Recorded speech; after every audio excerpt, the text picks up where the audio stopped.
and stuff, but there's something going on. There's like a movement. It's been on Time magazine 4 times now over the period of a short period of time, and it's a movement. What's going on is a movement. I'll tell you, Wisconsin is very important because I think we're going to win before we get to the convention. But if we get to the convention,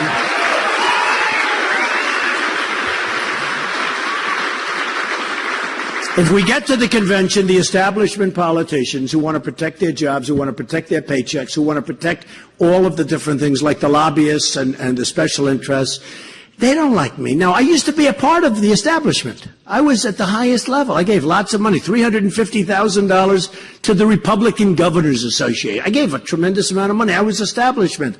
I was like the king of the establishment in a certain way. And then I ran, and I wasn't the established. Somebody said, you know, Trump, I don't think he wants our money. And then I announced I'm self-funding. You know, I'm totally self-funding. So I'm not asking that.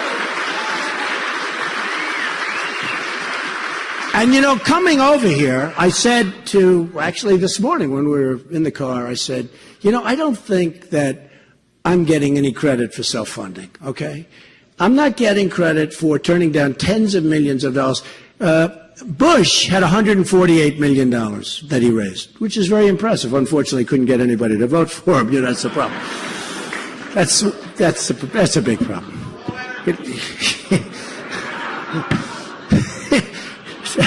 Who said that?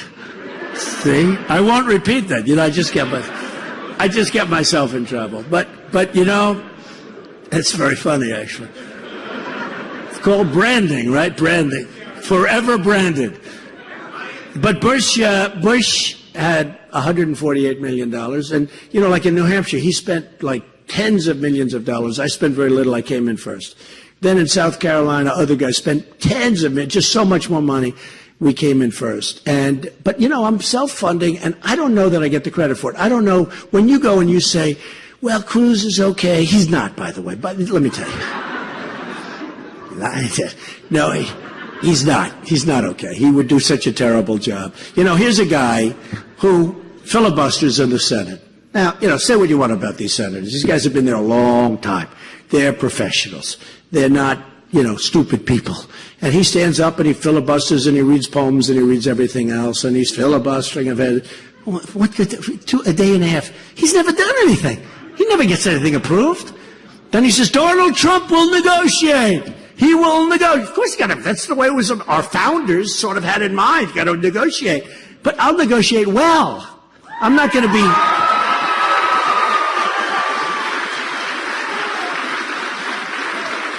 You know, Cruz thinks he's going to take this hardline position and everybody's going to eventually come. It doesn't work that way, folks. It doesn't work. So he stood up for what, a day and a half, and he filibustered and he left. And these senators are sitting back and they're saying, when's he going to leave? Let's see.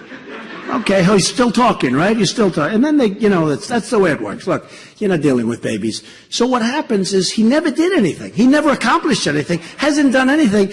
And folks, he's in favor of Trans-Pacific Partnership, which is a disaster. And worse than being in favor, and he really pushed it, but worse than being in favor, the single greatest weapon used against you and everybody, I mean, used against our country, is currency devaluation and currency manipulation. That's the big weapon. And when I started talking about it a year and a half ago when it was conceived, I said, you got to talk about currency manipulation, because if you look at China, what they do is they devalue their currency and they kill us. You look at other countries like Japan and others, they devalue their currency and they absolutely kill us. So you have to go out and you have to look at currency manipulation. And if you're not going to put that in, well, Cruz would not hear of currency manipulation. Now, somebody told him you can't do it. One of his people that give him a lot of money. They said, you can't do it. Why would he not allow currency manipulation?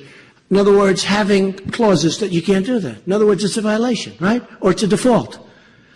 It's no good. So Cruz, not only is he pushing it, which is terrible, but he won't allow the single biggest thing, a block, on the single biggest problem that we have, which is currency devaluations and currency manipulation. Now, you tell me that's going to be good for you? He's going to be a disaster, okay? I don't care. Somebody said, oh, you shouldn't say such bad things about he's a Republican. Give me a break, okay? I'm here. Hey, if it works, great. If it doesn't work, great. I'm going to either do a great job or I'll be waving hello. I'll be coming to Wisconsin to see my friends. I don't care. But look, they asked me, they said, why are you doing it? So many people, even my family, they say, Dad, why do you want to do this? I want to do it because this country has given me so much. And I hate watching what I'm watching on television. I hate seeing President Obama.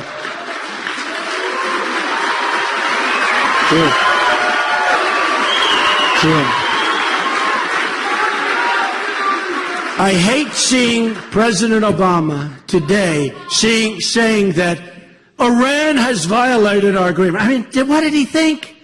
He's now complaining about Iran violating the agreement. What the hell did he think? He's like a baby. He's like a baby. Now, can you imagine? I mean, the agreement's 2 seconds old. This guy, the ink isn't even dry. But they did it weeks ago. They were buying missiles from Russia. They were testing missiles. They don't care about him. And now they take the $150 billion. They don't spend it in Boeing.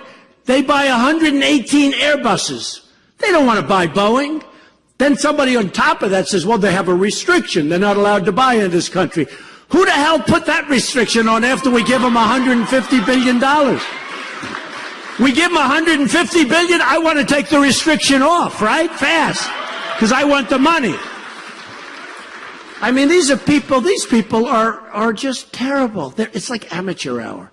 So then today I hear Obama is very unhappy with Iran because he feels that they haven't lived up to the spirit of the agreement. What the hell did he think was going to happen? They defaulted on day one. I mean, they were doing things on day one, and everyone was telling him, he said, that can't be possible. That's the way life works. These are vicious people. These are great negotiators. You know, the Persians are great negotiators. When John Kerry went in, I'll tell you, I saw on Charlie Rose, I was watching Charlie Rose was talking to this guy, the head negotiator for Iran. And after watching for 5 minutes, I said, no, Kerry can't handle this guy. The guy's too smart, too shrewd, too slick, too cunning, too smart.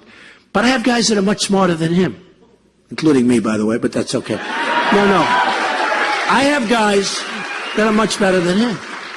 But the saddest part of that deal is so much of this money is already gone. Just gone. $150 billion right out the tubes. And what do we get? We got nothing. We got nothing. They got the money, and the prisoners should have been released years ago before we started negotiating. Years ago. We got nothing. And, you know, I used to say that was a great deal, but it's not a great deal. The great deal is they got Iraq for nothing because they've been fighting forever to get Iraq. And now they have, you know, Iraq has among the greatest oil reserves in the world, which a lot of people don't even know. Great quality oil, too. But among the greatest oil reserves in the world. Iran has that. We gave it to them. For years, decades and decades, they fight. And they had the same army, the same strength. Basically, they're almost identical. And they go 10 feet left, 10 feet right, 10 feet left, thousands killed, horrible. Saddam Hussein, gas, right? Remember the gas? People would be killed. And they'd complain, then they'd throw gas at him, bomb, then they'd rest. Then they'd start fighting a couple of years later. But they were the same. Nobody would move. It would be like this. It was called checks, check and balance. Takes years, takes centuries to create that, right? We go in and destroy one side. And I said, I was against it. You know, everyone says Donald Trump will be too quick with the trigger. I'm the one that didn't want to do it. I want to build our military so strong, so powerful, that we never have to use it, I hope. Nobody's going to mess with us. It's so sad. It is so sad to see. I'm telling you, it's amateur hour. So then today I find out, and Hillary Clinton's a disaster, by the way. She is so incompetent. She is so incompetent. You look at what's happening. Take a look at Libya. You know who has Libya oil now? Tell me who has Libya oil. ISIS. ISIS has Libya oil. That was Hillary Clinton. Let's knock the hell out of this guy. So you have Gaddafi.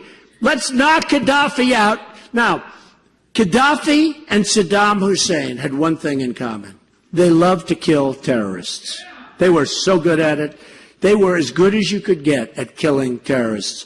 Now the terrorists go to Iraq where they want to, it's like Harvard. If you want to be a terrorist, you go to Iraq. That's Harvard. Harvard University. You go to Iraq and you become a terrorist. You go to Libya. You go to these countries that we've destroyed. So look, Hillary did this whole thing. Remember the sign? Remember the ambassador and the Humvee riding into town with the flag and waving the flag? And then the people killed him a little while later, right? They killed him and other people, 4 people, and they killed the ambassador viciously. Nobody wants to say how the ambassador was killed. Viciously, viciously. And he's on their side. And that was Benghazi, okay? And remember Hillary with the phony phone call? When you get a call at 3 in the morning, don't you want her? No, I don't think so. I don't think so. She was sleeping. She only answers her friends at 3 in the morning, you know. So it's I mean, the whole thing is so crazy. But I will do a great job. Now, so what happens is I'm on this big show about a week and a half ago, and I get asked about NATO. I get asked about NATO. And the announcer, very good man, I mean, Wolf Blitzer, very good man. And he said, Mr. Trump, what do you think about NATO? Now, just so you understand, I'm not a big NATO expert. I've been building buildings and doing deals all my life. You know, that's why I made over $10 billion doing this stuff. And I built a great company. And I filed a company. I put the company in with the federal elections. And the press, these guys, they went just absolutely crazy because they were hoping, you know, I'm a private guy, so they didn't know. And it turned out to be much bigger, much stronger. I mean, it's a company with some of the greatest assets in the world. Some of the greatest. I mean, Doral, Turnberry in Scotland. I own things that are phenomenal. Buildings in Manhattan. Great stuff. I mean, the largest bank in the world is a tenant of mine in one of my buildings in Manhattan. And that bank happens to come from China. They have 400 million customers, okay? I said to the chairman, I said, so when we signed the lease, I said, so how do you compare, let's say, in size to Citibank? He said, Citibank is like a small subsidiary. It's just a little bank. It's like, forget it. This is a monster bank.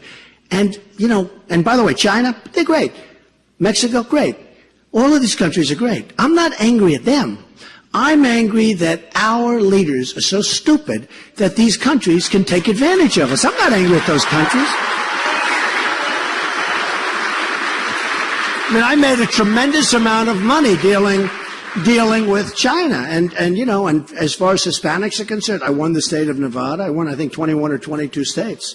Can you imagine that? 22. Can you imagine?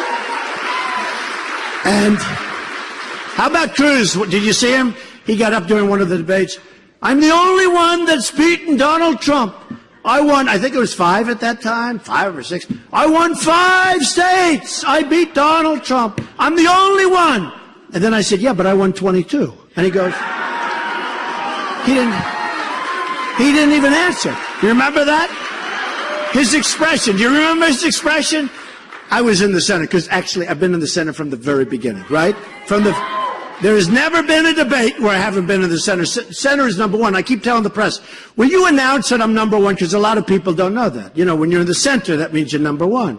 When some of these guys like Rand and Jeb, they were falling off the edges, I'd say, by next week, you guys are going to be gone.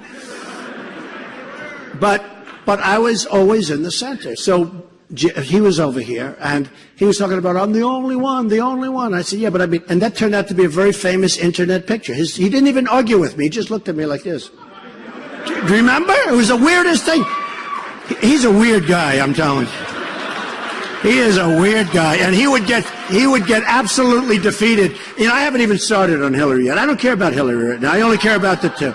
I only care about the two leftovers. Look, I started at we had 17 people, all senators and this. Ben Carson, great guy, very accomplished guy, who, by the way, endorsed me, and he's phenomenal. He's in North Dakota right now making a speech for us. And Chris Christie, who endorsed me, great guy. And Sarah Palin, who just left, she was here. Sarah Palin. She just made 2 speeches. She was at the other 2 places. I said, look, this group is so great, you don't have to bother with them, Sarah. Go home. Go home. See? See what I do? That's called taking advantage of people that I know love me. But that's okay. I said, go home, Sarah. But you know, we have some great Sheriff Joe of Arizona, White. I got to tell you a story about life, about toughness. You know, like the Green Bay Packers, great. Vince Lombardi, I've always been a big fan. He was a tough cookie. He was tough, but he was smart. You know, it's not just tough. I know people that are tough. I know people that are smart. But, you know, rarely do you have the combination. You got to have both. You got to have everything. You know, there's so many ingredients. We could go into it for, maybe we'll give you a success speech. I made that the other day. I went to a wonderful college, and I noticed the audience was so young. I said, who wants to make a political speech? Let's talk on success. And I said to the audience, and we did a whole thing.